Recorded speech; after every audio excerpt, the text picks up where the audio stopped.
इतिहास सीजेआई चंद्रचूड़ का शुक्रगुजार रहेगा कि उन्होंने आतंकी को कोई तरजीह नहीं दी।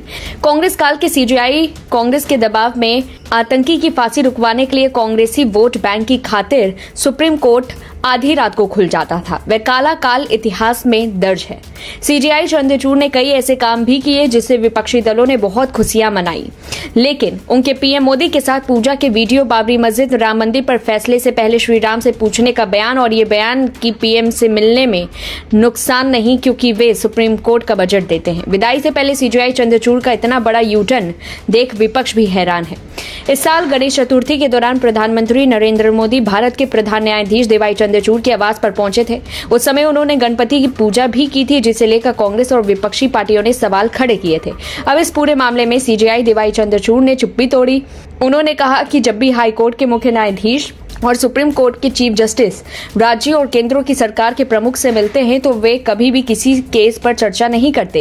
ये बैठकें अक्सर प्रशासनिक मामलों से जुड़ी होती है। इसका मतलब यह नहीं है कि इसमें कोई डील हुई है। सीजेआई चंद्रचूड़ 10 नवंबर को सीजेआई के पद से रिटायर हो रहे हैं। उन्होंने बताया कि सरकार के प्रमुखों के जजों की बैठक आवश्यक है क्योंकि राज्य सरकारें न्यायपालिका के लिए बजट पारित करती हैं। सुप्रीम कोर्ट के मुख्य न्यायाधीश ने कहा कि हम मिलते तो हैं, लेकिन इसका मतलब यह नहीं है कि कोई डील तय हो गई। हमें राज्य के मुख्यमंत्री से संवाद में रहना होगा क्योंकि उन्हें न्यायपालिका के साथ बजट देना है और यह बजट जजों के लिए नहीं है। अगर हम नहीं मिलेंगे और केवल पत्रों पर निर्भर रहेंगे तो हमारा काम नहीं चलेगा।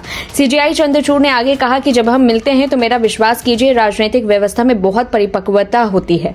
उन बैठकों में मेरे अनुभव में कभी भी कोई सीएम लंबित मामले के बारे में नहीं बोलेगा। उन्होंने जोर देकर कहा कि न्यायपालिका पूरी तरह से स्वतंत्र है। उन्होंने बताया कि प्रशासनिक पक्ष पर न्यायपालिका और सरकार के कार्यों के बीच एक अंतर है। पिछले महीने विपक्ष ने प्रधानमंत्री नरेंद्र मोदी के सीजेआई के आवास पर जाने को लेकर सवाल उठाए थे। विपक्ष ने चीफ जस्टिस चंद्रचूड़ और उनकी पत्नी के साथ पीएम मोदी के पूजा में शामिल होने को लेकर भी सवाल किया था।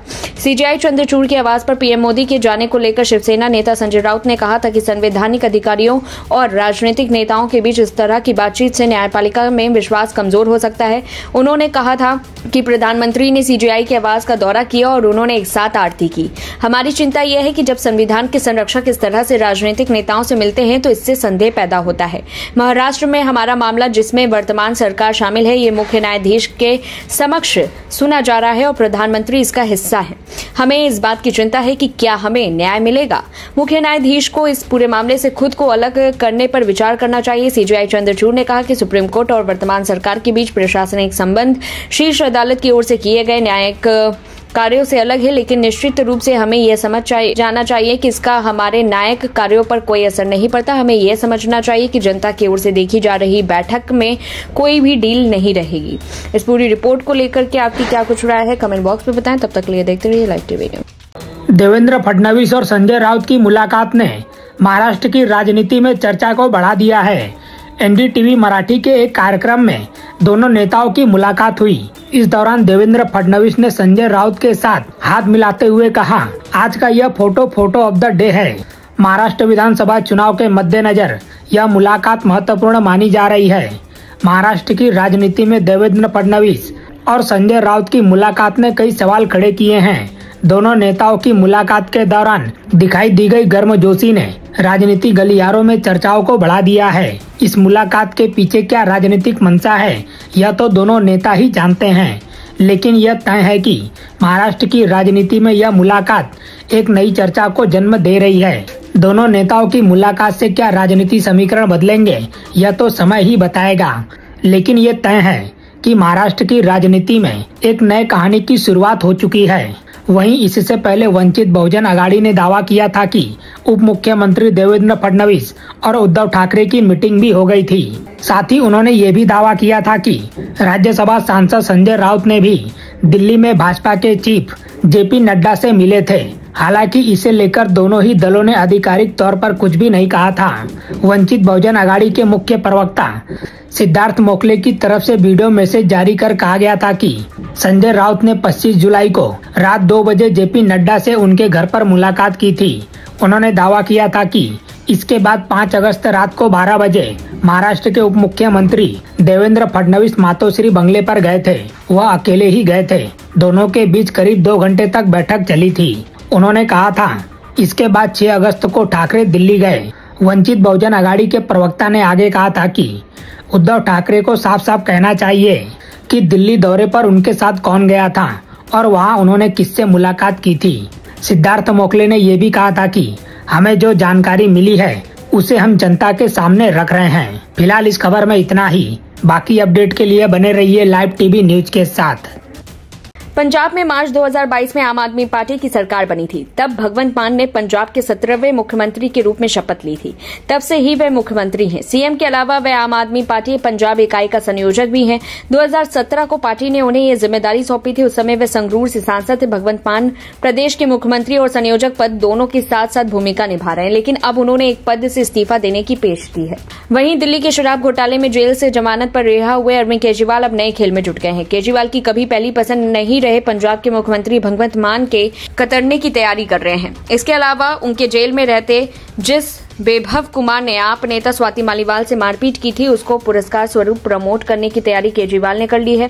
दरअसल वो एक तीर से दो निशाने साधने की फिराक में है। आप संयोजक केजरीवाल पंजाब के मुख्यमंत्री पर नजदीक से नजर रखने के लिए अपने दो खासम खास को मान के इर्द गिर्द नियुक्त करने की फिराक में है। इनमें से एक वैभव कुमार हो सकते हैं। केजरीवाल और भगवंत मान के रिश्ते काफी समय से ठीक नहीं चल रहे हैं। खासकर केजरीवाल के जेल जाने, लोकसभा चुनाव के लिए फंड न मिल पाने और लोकसभा चुनाव में पंजाब में आप के खराब प्रदर्शन ने इन दोनों के रिश्तों में और कड़वाहट घोल दी है। मीडिया से बातचीत के दौरान सीएम मान ने कहा कि वे पंजाब आप संयोजक पद छोड़ना चाहते हैं। वे अपना पूरा ध्यान सरकार पर देना चाहते हैं। सीएम मान की तरफ से यह बयान तब आया जब पंजाब की 4 विधानसभा सीटों पर 13 नवंबर को मतदान कराया जाना है।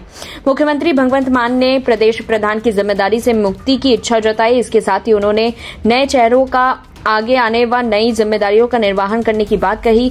गुरदासपुर के डेरा बाबा नानक और होशियारपुर जिले के चब्बेवाल में पार्टी प्रत्याशियों के प्रचार के लिए पहुंचे मुख्यमंत्री ने यह इच्छा जताई। वहीं मुख्यमंत्री ने स्पष्ट किया कि उनके पास कई जिम्मेदारियां हैं। मुख्यमंत्री के अलावा मेरे पास विभिन्न विभागों की जिम्मेदारियां, इसके साथ ही मुझे पार्टी के प्रदेश प्रधान की जिम्मेदारियां भी संभालनी पड़ रही है। मेरा मानना है कि प्रदेश प्रधान की जिम्मेदारियों से मुझे मुक्त पर किसी अन्य को ये जिम्मेदारी देनी चाहिए। इसके लिए वे पार्टी हाईकमान से भी बात करेंगे। भगवंत मान को 31 जनवरी 2019 को पंजाब इकाई का संयोजक नियुक्त किया गया था। उन्होंने बलबीर सिंह का स्थान लिया था। 2022 के विधानसभा चुनाव में आपके जीत दर्ज करने पर वे पंजाब के सीएम बनाए गए। हालांकि फिर भी वे संयोजक पद पर बने रहे। उनसे पहले अरविंद केजरीवाल भी दिल्ली के सीएम और पार्टी के राष्ट्रीय संयोजक दोनों की भूमिका साथ साथ निभा रहे थे। मिली जानकारी के अनुसार पार्टी में लंबे समय से ये चर्चा चल रही थी कि सरकार के कामकाज को देखते हुए पार्टी के कामकाज के लिए किसी नए चेहरे को सामने लाया जाए। पार्टी में किसी हिंदू चेहरे को यह जिम्मेदारी देने की भी चर्चा चल रही है। इन चर्चाओं को अब तब बल मिलने लगा है जब मुख्यमंत्री ने खुद सामने आकर यह कह दिया है कि वे प्रदेश प्रधान के पद से मुक्ति चाहते हैं। बता दें कि भगवंत मान के नेतृत्व में ही आम आदमी पार्टी ने 2022 का विधानसभा चुनाव लड़ा था और ऐतिहासिक रूप से 92 सीटों पर विजय हासिल की थी। इस पूरी रिपोर्ट को लेकर के आपकी क्या कुछ राय है, कमेंट बॉक्स में बताएं। तब तक के लिए देखते रहिए लाइव टीवी न्यूज। महाराष्ट्र विधानसभा चुनाव को लेकर एक तरफ जहां महाविकास आघाड़ी में सीट शेयरिंग को लेकर भारी माथापच्ची हो रही है, तो दूसरी ओर सीटें कम होने के चलते कांग्रेस और शिवसेना यूवीटी में टिकट बंटवारे को लेकर आंतरिक बगावत भी बढ़ गई है। यह दोनों पार्टियों के लिए टेंशन इसलिए भी क्योंकि पार्टी के एक प्रत्याशी ने अपना टिकट ही वापस कर दिया है। इसी बीच महाराष्ट्र के विधानसभा चुनाव से पहले शिवसेना को बड़ा झटका लगा। उद्धव गुट के उम्मीदवार किशन चंद तनवानी ने सोमवार को संभाजी नगर मध्य सीट से चुनाव न लड़ने का फैसला किया। उन्होंने अपना नाम वापस ले लिया है। तनावनी ने कहा कि वे साल 2014 के जैसी स्थिति दोबारा नहीं होने देंगे और इससे बचने के लिए उन्होंने अपना नाम वापस लिया। साल 2014 में सीट से असदुद्दीन ओवैसी की पार्टी AIMIM के प्रदेश अध्यक्ष इम्तियाज जलील चुनाव जीत गए थे। जलील ने शिवसेना के उम्मीदवार प्रदीप जायसवाल को हराया था, जिससे भाजपा के टिकट पर चुनाव लड़ने वाले तनवानी तीसरे स्थान पर रह गए थे। उद्धव ठाकरे के नेतृत्व वाली शिवसेना ने पिछले हफ्ते तनवानी की उम्मीदवारी का ऐलान किया था। तनवानी ने पत्रकारों से बातचीत में कहा, मैं पिछले 7 दिनों से इस विधानसभा क्षेत्र का दौरा कर रहा हूं। मुझे एहसास हुआ कि यहां 2014 के चुनाव जैसी स्थिति बन रही है, इसलिए मैंने इस बार चुनाव न लड़ने का फैसला लिया। उन्होंने बताया कि 2019 में भी उन्होंने इसी कारण चुनाव से पीछे हटने का फैसला किया था और जायसवाल को जीतने में मदद की थी। उन्होंने आगे कहा कि मैंने अपनी चुनावी भविष्यवाणी के लिए जायसवाल से मदद मांगी, लेकिन वे सहयोग नहीं कर रहे हैं। मैंने उद्धव ठाकरे से बात नहीं की, लेकिन मैं उनसे बात करूंगा और उनके निर्देश के अनुसार काम करूंगा। मेरा मंजूरी पत्र शिवसेना के अंबादास दानवे के पास है। वहीं कांग्रेस पार्टी के प्रवक्ता सचिन सावंत बेबाक बोल के लिए जाने जाते हैं और वे अपनी मनपसंद सीट न मिलने से नाराज हैं। सचिन सावंत को कांग्रेस ने अंधेरी वेस्ट सीट से टिकट दिया है, लेकिन वे यहां से चुनाव नहीं रखना चाहते हैं। उन्होंने सोशल मीडिया पर अपनी नाराजगी जाहिर की और कहा कि वे बांद्रा ईस्ट से चुनाव लड़ना चाहते हैं। सचिन सावंत ने कहा कि मैं वहां से लड़ना चाहता था, लेकिन वह निर्वाचन क्षेत्र शिवसेना यूबीटी पार्टी के खाते में चली गई। मैंने अंधेरी पश्चिम निर्वाचन क्षेत्र से उम्मीदवारी नहीं मांगी थी, लेकिन हालांकि पार्टी के वरिष्ठ जनों द्वारा मुझ पर दिखाए गए विश्वास के लिए तहे दिल से धन्यवाद।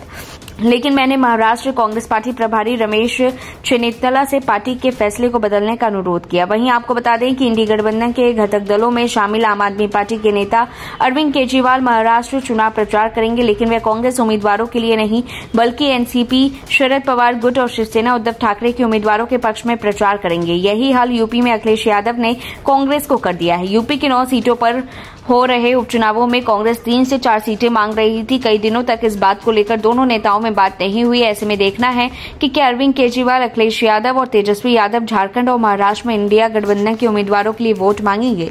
इस पूरी रिपोर्ट को लेकर के आपकी क्या कुछ राय है, कमेंट बॉक्स में बताएं। तब तक के लिए देखते रहिए लाइव टीवी न्यूज।